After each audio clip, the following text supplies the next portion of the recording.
Now, we see the National Information Technology Development Agency, that's NITDA, stated its plans to develop an indigenous blockchain. It's going to be called Nigerium.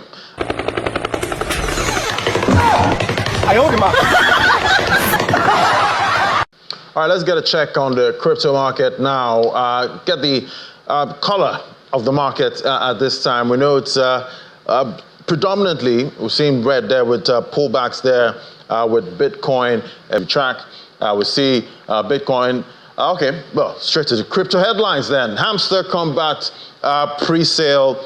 We see Bybit Exchange announce that the Hamster Kombat will be listed on their exchange, so some kind of pre-trading at this time for Hamster Kombat. We know it's a tap-to-earn platform. We see a lot of people just tapping on their devices. Just hope you don't destroy your device at this point. So Bybit is doing a pre-market trading for this platform. I know a lot of people tap at this time, so we have that pre-sale there. That's for Bybit Exchange. And we see Binance, they're set to delist 4 trading pairs. Yeah, we know most of these crypto exchanges, they have to delist some coins, trying to manage their virtual crypto exchange. And definitely, I'm wondering how this is going to affect trading of those coins. But now we have that statement right there. It's Barnbridge, that's Bond. That's one is going to be delisted. Doc is going to be delisted. And MDEX trading pair for Polestar is also going to be delisted from Binance Exchange. So if you trade any of those cryptocurrencies, then you have to do the needful at this time. All right, let's get to another conversation. Almost sounds like Ethereum there, to protect the country's data and promote national security. Well, joining us for the conversation now is Chimezie Chuta, as a chairman, blockchain policy implement. Yeah, good day. It's always a pleasure to join you, laddie. Fantastic. Always great having you. So first of all, what will this blockchain development cost Nigeria? Do you have an idea? Okay, first of all, I want to first put the record straight. The team from the University of Hamster had a vision to DG NIDA and made a presentation to them on what they think and what they consider as a pathway for Nigerian blockchain implementation of the roadmap that has already been drawn out.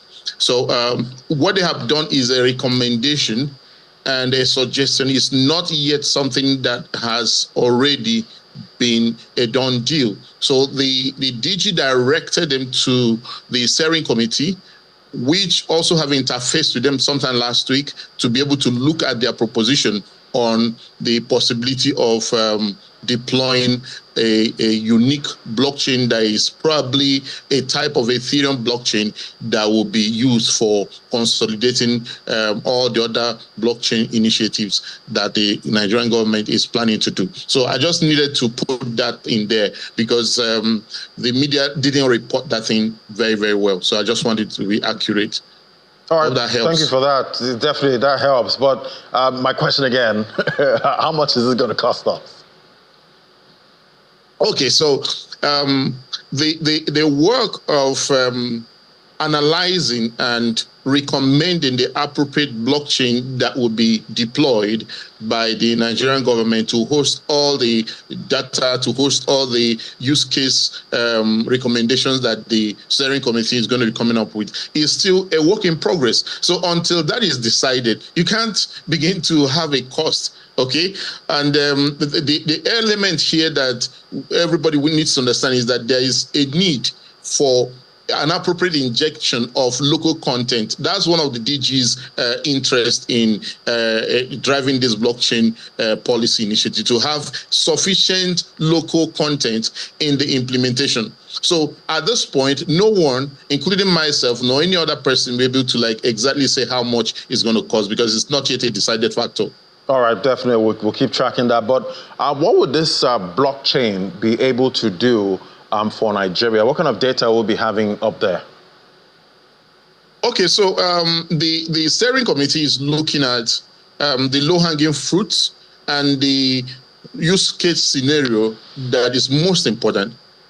Again, the team that made the Nigerium recommendation also suggested a land registry or land use blockchain database sort of implementation, which is nice. And we also look at every other area that we've considered to be urgently needed for implementation. For instance, the area that has to do with certificate verification is something that we are looking at properly. And of course, you know that the agency have already started doing something on a low level, but not on a centrally deployed blockchain solution that you can say it belongs to Nigeria itself. So these are things that the steering committee is working on, and in the next few weeks and the next few months, the details of what the recommendations will be out there in the open. The agency have assembled a team of professionals and extremely intelligent people in the steering committee to make recommendations, to look at the use cases that are most appropriate for Nigeria. Okay, and if you allow me, I will let you know a little bit more of what the steering committee team is doing at the moment. Yeah, definitely. I'd like to know more, and I'd also like to know if the blockchain Nigerium will have a role to play when it comes to public procurement and maybe government spending. Well, you know, external laws are there for us to also try to adhere to.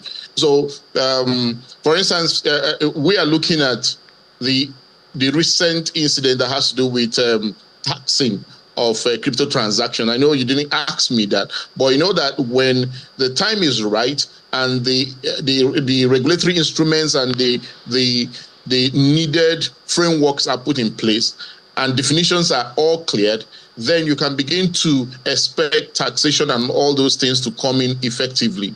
But for now, most of what we are doing is still a work in progress. So there's no definitive end to any of these things. So it will be too wrong for someone to begin to make those kind of speculation to mislead the public. Right, and definitely I know most of these other blockchains that we already have, like Ethereum, Solana, we know that some dApps can be deployed on most of these blockchains. Do you think that will be possible with the Nigerium? Now you have to understand that when it comes to government institutions, there's no government anywhere in the world that want to put all their data out in the open for everybody to have access to. You cannot compare a blockchain that will be deployed by a government entity or government agency to be at the same level with the public blockchains like Solana, Ethereum, and all those kinds of public blockchain that everybody has the right and privilege to go and participate in. There has to be a ground between the best of the two worlds. That means the best of private blockchain and the best of public blockchain. And you have to consider the integrity of the data that you're putting out there. No government anywhere, no country anywhere will put out its data on a public blockchain. So even if we are running a private and probably public chain, best of two worlds, and you want to build application, it can still be done, but of course in a controlled environment. You need to know who the participants are, and you need to know the kind of data that you're allowing people to have access to. These are typical for blockchains that are deployable for government entities and nations. Yeah, quite interesting, definitely. But yeah, we've seen the deployment of the e-Naira, at this time. How would you describe adoption, of the e-Naira this time? And do you think this would, gain more adoption than what we saw with the e-Naira? Well, I'm extremely optimistic that this one is going to gain a lot of attraction and going to get a lot of public acceptance, because the essence of the steering committee is to bring in private sector and public sector participants to come together and have what you call industry engagement. You have enough stakeholder participation, unlike what we had in the e-Naira. E-Naira was like a piece of meal that was cooked somewhere. Nobody asked them for what they wanted, and they didn't care to find out what people actually wanted. They just cooked it and dished it and expected people to enjoy it. But in this case, there's going to be a lot of collaboration.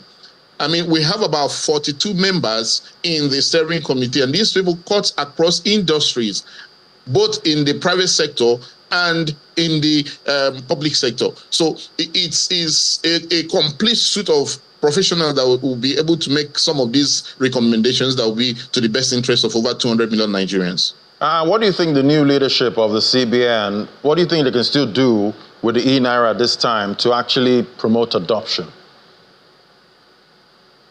Well, again, the CBN is one of those entities or those organizations that doesn't really think that they need to do a lot of stakeholder engagement. But in the steering committee for this national blockchain implementation, there are people from the CBN that are part of that committee. And they are expected to take back to the central bank some of the resolutions and recommendations, which includes the need for public awareness. Okay, people need to understand what these technologies are and what they are expected to do with them and how they can easily be onboarded into them. Okay, and I believe that strongly because these guys are being given the opportunity to interact with the public sector and the private sector, it will make it easier for them to feel the pulse and know exactly what they need to recommend for them to do concerning the e-Naira. Because it is not always good for you to make rules for people and expect them to follow those rules when you didn't have them involved in the process of those rule making. And I think it's important that these things are done properly. Why do you think the name Nigerium at this point? Okay, I'm not in the mind of the guys from. Why not Niger? Maybe Niger Lana or something. No. You're funny. See, these guys from University of Hertfordshire, they came up with a white paper and they coined that Nigerium after Ethereum. Okay, probably because of their suggestion that the blockchain should have some kind of the elements of what we have in Ethereum, majorly the smart contract ability. Okay, so probably that is what informed them to form that. It was not formed by NIDA, neither was it formed by the steering committee. All right, the name sounds cool, though. You know, in my personal opinion, Nigerium doesn't sound bad, really. But let's look at, blockchain security so far. We've seen the first half of 2024. We're still seeing, hacks and, issues when it comes to, blockchain and private keys and all of that. In your opinion, do you think we're seeing a kind of downtrend when it comes to, blockchain issues, when it comes to security? Okay, so again, I'll reference to what the guys from the University of Hertfordshire presented to us in their white paper. They made a recommendation for us to have a kind of data embassy, in which case you will have a blockchain solution domiciled, and the data is housed in a friendly nation where the rules and constitution of Nigeria and Data Protection Act of Nigeria can guard against the storing of those of that data in a foreign location. That is their idea, okay? Because we deal with a lot of data in blockchain technology. Of course, there are certain data that are not stored in the blockchain, but also stored in what we call decentralized storage bases like IPFS. Okay, now when you store something in, let's say the land records or land registry records, they don't live on a blockchain primarily, but they are stored in a location somewhere, remote location.